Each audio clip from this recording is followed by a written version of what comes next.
बहुत स्वागत है सभी बच्चों का आपके अपने चैनल पर जिसका नाम है क्रिस्टल ऑल, जहां पर हम CUET के रिगार्डिंग प्रिपरेशन कर रहे हैं और चैप्टर्स के प्रीवियस ईयर क्वेश्चंस हम देख रहे हैं यहाँ पर केमिस्ट्री के। मैं हूं आपका अपना साइंस गुरु और आज हम सॉल्यूशन चैप्टर के, जहां पर आज हम क्लास 12th को अब हम एक्सप्लोर करना शुरू करेंगे। एक एक करके हम क्लास 12th के एक चैप्टर्स के प्रीवियस ईयर क्वेश्चंस हम आपको कवर कराएंगे, जिससे आपको CUET के ट्रेंड का आइडिया लग जाएगा। आपको किस प्रकार के क्वेश्चंस यहाँ पर पूछे जाएंगे, आपको इससे नॉलेज मिल जाएगी। तो चलिए फिर अब शुरुआत कर दी जाए इन प्रीवियस ईयर क्वेश्चंस के साथ। इन क्वेश्चंस का आप लोगों को नोट्स जरूर बनाना चाहिए ताकि आप इन प्रकार के क्वेश्चन से दूसरे क्वेश्चंस भी सॉल्व कर सकें। कंसेप्ट आपको यही देखने को मिलेगा, परंतु ऐसा हो सकता है कि वैल्यूज यहाँ पर बदल जाएं। तो चलिए आज शुरुआत करते हैं अपने पहले क्वेश्चन की तरफ। पहला, the solubility of gas in a liquid. बेटा जरा इस चीज को ध्यान से सुनिएगा। अगर आपने कभी तापमान बढ़ाया हो, अगर आपने कभी भी एक बाउल में या किसी कंटेनर में आपने पानी को लेकर आपने बॉईल करना शुरू किया हो, तो जैसे बेटा आप पानी को बॉईल करना शुरू करते हो बेटा, तो जब तापमान आप बढ़ाते हो ना, तो सॉल्युबिलिटी ऑफ गैस क्या होती है बेटा? सॉल्युबिलिटी ऑफ गैस ये बेटा घटने लगती है। तो क्या होता है, तापमान बढ़ाने पर सॉल्युबिलिटी ऑफ गैस घटने लगती है। वहीं सर इसका उल्टा, तापमान घटाने पर सॉल्युबिलिटी ऑफ गैस बेटा ये क्या होगी, ये बढ़ने लगेगी। जबकि इसका उल्टा, ये चीज ध्यान रखिएगा, तापमान आप बढ़ाओगे तो सॉल्युबिलिटी ऑफ सॉलिड, है ना, सॉल्युबिलिटी ऑफ सॉलिड ये बढ़ेगा। सर मिश्री ना अगर आपके पानी में घुल ना रही हो, तो पानी को आप गर्म कर देंगे तो मिश्री फटाफट उसमें घुल जाएगी। यस, जबकि यहीं पर तापमान आप घटा दीजिए, आपने कभी आइसक्रीम जमाया होगा तो आप देखेंगे ठंडा पानी रहेगा तो उसमें सॉल्युबिलिटी ऑफ सॉलिड, ठंडे पानी में आसानी से चीनी घुलती नहीं है। यस, तो आप देखोगे वहां पर कि जब आपका तापमान घट जाता है तो सॉल्युबिलिटी ऑफ सॉलिड घट जाती है। फिलहाल हम लोग यहाँ पर गैस के बारे में बात करें कि the solubility of gas in liquid. तो यहाँ पर आइए देखते हैं ऑप्शन कौन सा यहाँ पर सेट हो रहा है। यहाँ पर आपका ऑप्शन सेट हो रहा है D option, increase with decrease of temperature. देखिए मतलब सॉल्युबिलिटी बढ़ जाएगी अगर आपने तापमान को घटाया। सॉल्युबिलिटी बढ़ जाएगी यदि आपने तापमान को घटाया। ठीक है, सो आई होप आपको इस क्वेश्चन का आंसर समझ में आ गया होगा। यहां से हम आगे बढ़ते हैं अगले क्वेश्चन की तरफ। Okay, next question, at what temperature a solution containing 5.60 gram of glucose per 1000 gram of water would boil at 1.013 bar। इसके लिए आपको समझना होगा बेटा एलिवेशन इन बॉइलिंग पॉइंट का फॉर्मूला आपने पढ़ा होगा, del T B is equal to K B into M. आपको एम याद है, मोलालिटी है ये, मोलालिटी। और आपको याद होगा इसमें एक नया टर्म इंट्रोड्यूस हो गया था जिसका नाम था आई, जिसे हम कहते हैं बेटा वांट हाफ फैक्टर। फिलहाल यहाँ पर ग्लूकोज है, ग्लूकोज अपने आयंस में तो टूटता नहीं है, तो यहाँ पर आपको वांट हाफ फैक्टर ना भी रखोगे तो काम चल जाएगा। ठीक है, तो आप यहाँ पर आई की वैल्यू आप कितनी रख दोगे, 1। ये वांट हाफ फैक्टर की वैल्यू कब बढ़ती है, जब वो कोई चीज आयनिक हो, या तो वो क्या हो रहा हो, डाइमराइज हो रहा हो, या तो जो है आपस में चीजें जुड़ रही हो या टूट रही हो, डिसोसिएशन हो रहा हो या एसोसिएशन हो रहा हो, उस चीज में दिक्कत आती है। ओके, फिर केबी की वैल्यू, सर केबी की वैल्यू तो यहां पर आपको दे दी गई है, कितना दिया गया है, 0.52। उसके बाद फिर क्या बेटा पुट करना है, मोलालिटी आपको कितना पुट करना है, यहां पर ध्यान से देखिए 5.60 ग्राम। अच्छा, आपको पता होगा मोलालिटी मतलब number of moles of solute dissolve per kilogram of solvent. Yes sir, तो चलिए तो इसको भी अपन पुट करते हैं फटाफट, 0.52 इंटू, अब यहां पर नंबर ऑफ मोल्स का मतलब क्या होता है, mass upon molecular mass, so that will B 5.6 upon molecular mass कितना होता है बच्चे, किसका, ग्लूकोज का फॉर्मूला C6H12O6। अगर आप बेटा इसको काउंट कर लोगे you will get your answer, that is 180। तो यहां पर आपने पुट कर दिया 180। ओके, नाउ यहां पर अगर आप देखो कि जो आपका पानी कितना बोला गया है 1000 ग्राम ऑफ सॉल्वेंट, मतलब बिल्कुल यहाँ पर आपको वही 1000 मतलब 1 किलोग्राम ऑफ सॉल्वेंट है तो यहाँ पर 1 रख दीजिए, 1 किलोग्राम, तो कोई दिक्कत ही नहीं है, एज इट इज रहने दीजिए, ठीक है। तो अब इसको आगे लेकर चलेंगे, 0.52 into 5.6 upon 180, so your answer will be 0.016, your answer will be 0.016. so actual boiling point आपका क्या हो गया बेटा, एक्चुअल बॉइलिंग पॉइंट। सर पहले पानी कितने डिग्री सेल्सियस पे बॉईल होता है, 100 डिग्री सेल्सियस पे। अच्छा यहाँ पर डिग्री सेल्सियस में तो आंसर ही नहीं है, यहाँ पर तो केल्विन में दिया गया है। तो इसको एक काम करते हैं, पहले 373.15 समझ रहे ना, this is the boiling point of water, okay. और इसमें कितना एलिवेशन आ गया, that is 0.016, so your correct answer will B 373.166 Kelvin. So I think your answer will be D option, that is 373.166. I hope आपको ये पूरा question समझ में आ गया होगा। आइए यहाँ से आगे बढ़ते हैं अगले क्वेश्चन की तरफ। Which is not true for non-ideal solution? जरा ध्यान से समझें, नॉन आइडियल सॉल्यूशन के लिए कौन सा सही नहीं है। बिल्कुल यहाँ पर डेल एच मिक्सिंग करने पर मतलब या तो हीट रिलीज होती है या तो हीट एब्जॉर्ब होती है, माने नेट चेंज जीरो नहीं होता, ये बात सही है। नेट वॉल्यूम में कोई परिवर्तन नहीं होता, ये बात भी सही है। क्यों? अगर आप ध्यान से समझें यहां पर चीजें क्या हो रही है, अगर नॉन आइडियल सॉल्यूशन है या तो इधर पॉजिटिव डेविएशन दिखाएंगे या नेगेटिव डेविएशन दिखाएंगी, उनके मॉलिक्यूल्स या तो आपस में डाइमराइज हो जाएंगे या डिसोसिएट हो जाएंगे, मतलब या तो टूटेंगे या तो आपस में चिपकेंगे, तो हाँ सर वॉल्यूम में परिवर्तन भी आएगा, ठीक है ना। तो नॉन आइडियल सॉल्यूशन के लिए del V mix will not be equal to zero, है ना, कुछ ना कुछ वॉल्यूम में परिवर्तन आएगा, ओके। फिर अब डेल मतलब आप समझते हो ना, चेंज, तो मिक्सचर के एंथैल्पी में कोई चेंज आएगा, यहाँ पर मिक्सचर के एंथैल्पी में वॉल्यूम का चेंज आएगा, ये कह रहा है नहीं आएगा, है ना। तो यहाँ पर आप इस चीज को समझें कि हमने क्या कहा, हाँ ये बात आपकी सही है, ठीक है। आइए, do not obeys Raoult's law, ये बात भी आपकी बिल्कुल सही हो गई, राउट्स लॉ ओबे नहीं करेगा। तो सर या तो सी ऑप्शन सही होगा या तो डी ऑप्शन सही होगा, है ना। यहाँ पर पूछ रहे इनमें से कौन सा सही नहीं है आइडियल सॉल्यूशन के लिए, तो sir it do not obeys Raoult's law, do not मतलब non ideal solutions Raoult's law को ओबे नहीं करते, जबकि डी पॉइंट कह रहे हैं ओबे करते हैं। यस, सो आई होप आपको ये बात समझ में आ गई होगी। तो यहाँ पर आपका थर्ड का D option will be the correct answer, okay. हम यहाँ पर आगे बढ़ते हैं, which is not an expression of Dalton's law of partial pressure. बेटा Dalton's law of partial pressure में प्रेशर्स का समेशन होता है, या तो सम होगा या तो सबट्रैक्ट होगा, मतलब 100% वहां पर प्रेशर के टर्म्स का एडिशन होता है। तो यहां पर प्रेशर टर्म्स का एडिशन है, ठीक है सर, यहां पर प्रेशर टर्म्स का एडिशन है, ठीक है सर। आप इसी पहले वाले को उठाओ, तो अगर आप यहां से क्या कर लीजिए, आप इसको P2 को इधर भेज दो तो P माइनस P2 बराबर P1 बनाया जा सकता है ना, मतलब ये वाला पॉइंट इसी को मॉडिफाई करके रखा गया है। तो ये ए वाला भी सही है, डी वाला भी सही है, सी वाला भी सही है, कौन सा डाल्टन्स लॉ का एक्सप्रेशन नहीं है, that is your B option, that is your B option, यहां पर आपका डाल्टन्स लॉ का एक्सप्रेशन नहीं है।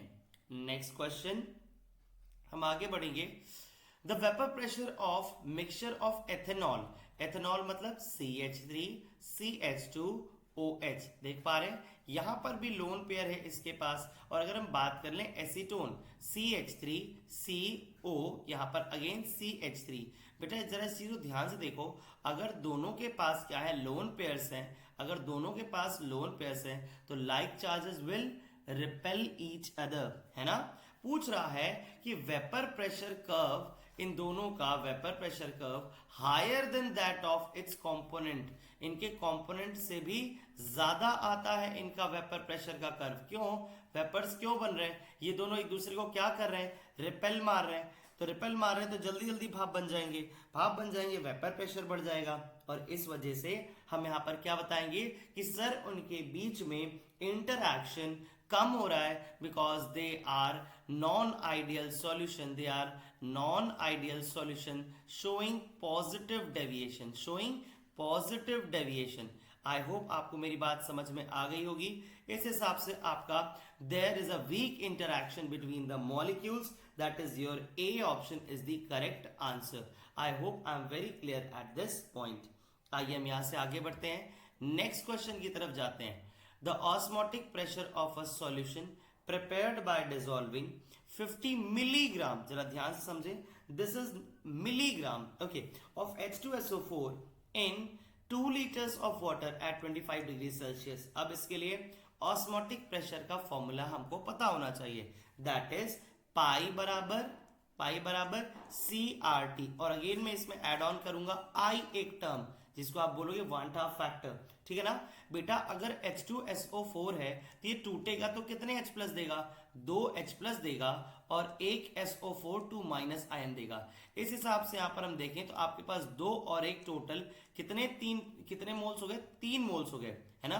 तो I बराबर total number of moles after dissociation that is 3 and before dissociation that was 1। So I की वैल्यू आपके पास क्या आ गई बच्चे, आपको I की वैल्यू तो पहले से ही क्या मिल गई, 3, ठीक है ना। तो पाई बराबर I की जगह पे आप रख दीजिए 3। C इज द कंसंट्रेशन की जगह पे आप इसको भी MRT भी लिख सकते हो, ठीक है ना। M माने मोलारिटी तो आप जानते होंगे, number of moles of solute dissolve per kilogram of solvent, N/V आप समझते हैं, यस सर, ओके। तो सर जरा N कैसे निकालते हैं, number of moles of solute, number of moles कितने 50, ये मिलीग्राम है, 10 की पावर -3 भी लगा दीजिएगा, अपॉन ये मास अपॉन मॉलिक्यूलर मास। तो H2SO4 का मॉलिक्यूलर मास क्या होगा, 2 × 1 प्लस सल्फर का 16 दूनी 32, ऑक्सीजन का 16 चौके 64। तो आप यहां से पाएंगे 6 3 9 4 2 6 7 8, ओके 98, यहां से आपका आ गया बेटा 98 आ गया, ठीक है। वॉल्यूम कितना दिया गया बेटा, इन 2 लीटर ऑफ वाटर, तो यहां पर आपने 2 पुट कर देना है, ठीक है। और R की वैल्यू 0.0821, ओके। टेम्परेचर कितना दिया गया था, 25 डिग्री, पर वो 25 डिग्री पुट नहीं होगा सर, 273.15 प्लस 25 डिग्री सेल्सियस, तो ये आपके पास आंसर कितना आएगा बेटा, 298.15, यस 298.15। सो यहां पर आपके पास आ गया 298.15, ठीक है। अब आप इसको सॉल्व करें तो यहां पर आपको आंसर मिलेगा 3 × 0.000255 into 0.0821 into 298.15, then you will get your answer, that is 0.0187 atm. So your correct answer will be the B option, that is the correct answer. I hope आपको पूरा का पूरा कंसेप्ट समझ में आ गया हो। आइए हम यहां से आगे बढ़ते हैं, ये हमने निकाल लिया इसका osmotic pressure. Next question, for the equimolar concentration, जरा बेटा ध्यान समझना, इक्विमोलर मतलब इनकी मोलारिटी सबकी सेम है ना।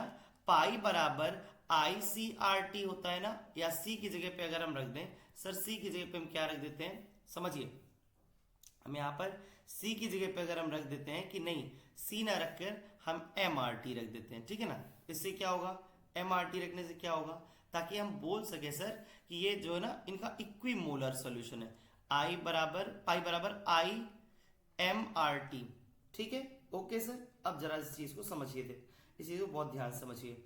अब हम यहाँ पर क्या कर रहे हैं सर, इक्विमोलर बोल दिया तो मतलब ये M भी सेम है सबके लिए, R तो गैस कांस्टेंट होता ही है, और ध्यान समझिएगा यहां पर हमने तापमान को भी अगर सब लोग को बोला गया इक्विमोलर सॉल्यूशन, और यहां पर तापमान को कोई चेंज बताया नहीं है, तो हम T को भी कांस्टेंट मान लेते हैं, है ना। तो मेरे कहने का मतलब है बेटा, अगर I ज्यादा होगा, I मतलब वन हाफ फैक्टर, तो इसका मतलब जो पाई है, पाई मान ले ऑस्मोटिक प्रेशर, वो भी ज्यादा होगा। ये बात समझ पा रहे हैं, यदि I ज्यादा तो पाई ज्यादा, यदि I ज्यादा तो पाई ज्यादा। अच्छा सर जरा ध्यान से समझिएगा, जरा यहां पर आपके पास क्या दिया गया, C6H5COOH, समझ रहे हैं, C6H5COOH, इसका मतलब क्या है, आप यहां पर ध्यान से देखें, ये आपके पास C6H5, ये रहा C6H5COOH। अब यहां पर आप ध्यान देखिएगा COOH, ओके, ये देखिए यहां पर आपके पास ये OH आ गया। यहां से मैंने आपको एक और दिखाता हूं OH, यहाँ पर C, यहाँ पर डबल O और यहाँ पर अगेन एक बेंजीन रिंग लग गई। आप देख पा रहे हैं यहाँ पर, आप देखेंगे हाइड्रोजन बॉन्ड इन्हें आपस में जोड़ देता है, हाइड्रोजन बॉन्ड इन्हें आपस में जोड़ देता है, दो दो मॉलिक्यूल जुड़कर एक हो रहे हैं, माने this will show association, this will show association.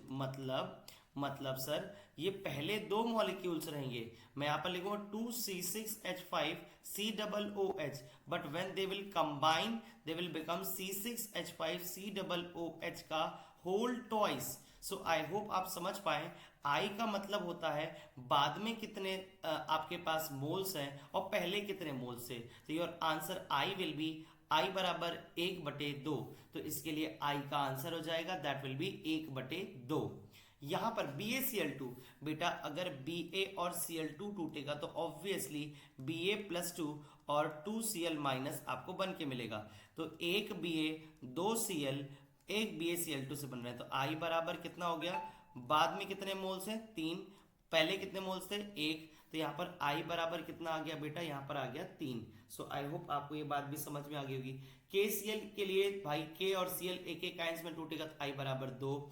Glucose बेटा ये टूटेगा ही नहीं, तो जितना था उतने का उतना ही रह गया 1।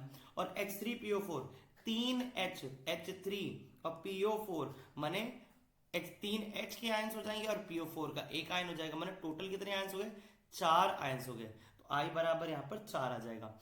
इस हिसाब से इंक्रीजिंग ऑर्डर लगाइए। इंक्रीजिंग ऑर्डर सबसे पहले किसका हो जाएगा बेटा, सबसे पहले किसका हो जाएगा, A का हो जाएगा, क्योंकि उसका आंसर हाफ है ना बेटा। उसके बाद फिर कहां पर आ जाओगे, D आ जाओ, क्योंकि उसके बाद 1 आ रहा है भाई, ये हाफ था, फिर उसके बाद फिर 1 आ गया है ना, उससे बड़ा 1, 1 से बड़ा है 2, तो 2 कौन है, KCl पे आ जाओ है ना। तो KCl के लिए हम ऑप्शन लिख देते हैं, दैट इज D के बाद अपना क्या रहेगा, C ऑप्शन है, C ऑप्शन है ना। और उसके बाद फिर हम आगे बढ़े, 2 के बाद आपके पास 3 आ गया, 3 वो कौन सा ऑप्शन है, B ऑप्शन है। उसके बाद फिर आपके पास 4 आ गया, दैट इज वो E ऑप्शन है। सो आई होप आपको ये बात समझ में आ गई हो कि इस हिसाब से आपका जो आंसर होगा बेटा वो यहाँ पर कौन सा होगा, A ऑप्शन होगा। देखिए ADCBE, हाँ सही है, मैच कर गया, very good. So I hope आपको ये बात, ये क्वेश्चन समझ में आया होगा। आइए हम यहाँ से आगे बढ़ते हैं, नेक्स्ट क्वेश्चन की तरफ चलते हैं। Amount of bromine will be required to convert 6 gram of phenol into 2,4,6 ट्राइब्रोमोफेनॉल। मतलब आप समझ रहे हैं बेटा, ये है आपका फेनॉल, ये है आपका फेनॉल, और यहाँ पर हमें अटैच करना है, यहाँ पर हमें अटैच करना है क्या, ब्रोमो, मतलब ये आपका OH, यहाँ पर Br अटैच करना है, यहाँ पर Br अटैच करना है, यहाँ पर Br अटैच करना है, 3 Br अटैच करना है, यस सर। तो यहाँ पर हमको कितने Br की जरूरत पड़ेगी सर, यहाँ से ना 3 HBr निकलेंगे भी तो भाई, यहाँ का जो H निकलेगा उसको भी तो कोई Br लेकर जाए, तो हमें टोटल 6 Br की जरूरत पड़ेगी, माने 3 Br2 की जरूरत पड़ेगी। आई होप आप मेरी बात को समझ पा रहे हो, यस। अब बेटा देखेंगे जरा फिनॉल का, अगर आप मास देखेंगे तो वो आपको मिल जाएगा 96, और ब्रोमीन का बेटा कितना होता है, बेटा होता है 80 गुड़े Br2 था, यहाँ पर लगा दो 2, और कितनी बार Br था, 3 बार, तो यहाँ पर लगा दो 3, ठीक। अब जो भी मांगा गया, क्या बोल रहा है, what amount of bromine is required, मतलब एक काम कर लीजिए, इसके नीचे आप X रख लीजिए और इसके नीचे आपको दिया गया 6 ग्राम ऑफ फेनॉल, इसके नीचे 6 रख दीजिए। That will be the easiest way to solve this question. X is equal to, अब बस आपको कुछ नहीं करना है sir, 3 into 80 into 2 into 6 cross multiply कर लीजिए upon 96। You will solve this question and you will definitely get your answer, that is 30.63 gram. So I hope आपको ये क्वेश्चन भी समझ में आ गया होगा, yes. So that is the correct answer is your A option, that is your A option. I hope आपको ये आसान तरीका समझ में आया हो। नेक्स्ट क्वेश्चन की तरफ हम आगे चलते हैं। For a substance at a given temperature, जरा ध्यान से सुने, अगर यहाँ पर टेम्परेचर भी क्या कर दिया, कांस्टेंट कर दिया, तो आप जानते हो सर पाई बराबर क्या होता है सर, CRT। तो एक बात बताइए, R भी कांस्टेंट है, T भी कांस्टेंट है, ठीक है ना, तो मतलब अगर C बढ़ेगा तो पाई भी बढ़ेगा, हाँ या ना, C घटेगा तो पाई भी घटेगा। कह रहे हैं osmotic pressure of its concentrated solution, तो बेटा अगर कंसंट्रेशन बढ़ेगा, कंसंट्रेटेड है ना, तो कंसंट्रेशन बढ़ेगा तो उसका ऑस्मोटिक प्रेशर भी ऑस्मोटिक प्रेशर भी बढ़ेगा। यस, सो इस हिसाब से आपका जो करेक्ट ऑप्शन हो जाएगा is higher than that of dilute solution. I hope आपको ये मेरा बात समझ में आ गई होगी। डन, क्लियर है, आपको ये बात समझ में आ गई है। Next question, if two substances A and B, this is 2. If two substances A and B have Pa upon Pb, that is 1 by 2, okay, and have mole fractions ratio 1 by 2, okay, so कह रहे हैं then mole fraction of A in vapors is, it's very very important question, you have to look after this, आपको इसको ध्यान से देखना होगा। क्या कह रहे हैं सर, ये आपको ना P नॉट ए और P नॉट बी दे रहे हैं, वो मतलब प्योर वाली सिचुएशन आपको उन्होंने दे दी। Yes, that is P not A upon P not B बराबर कितना है 1/2, और दूसरी चीज इन्होंने जो दी है वो है चाहे अपॉन चाहे बी बराबर 1/2। हम ये भी कह सकते हैं इसी को number of moles of A और number of moles of B भी माना जा सकता है। ओके, फिर हम कह रहे हैं सर पी ए अगर आपको निकालना हो तो उससे आप जानते हो सर चाई ए इंटू पी नॉट ए आप कहते हो, है ना। तो अब अगर चाई ए निकालना हो तो चाई ए क्या रखा जाए, बेटा जरा ध्यान से समझें इस चीज को कि अगर आपके पास ये चाई ए अपॉन चाई बी का रेशियो है तो अगर हम चाई ए को 1 मान लें, जरा ध्यान से देखो, अगर हम एन ए को, समझो मेरी बात को, अगर हम एन ए को 1 मान लें और एन बी को हम 2 मान लें तो चाई ए क्या बन जाएगा, चाई ए क्या बन जाएगा N A upon N A plus N B, हाँ या ना। यस सर, तो ये बन जाएगा 1/3 बन जाएगा। समझ में आ रही है मेरी बात। अगर चाई बी हम मान लें तो बेटा क्या हो जाएगा 1/2 बन जाएगा। आई होप आपको मेरी बात समझ में आ गई होगी।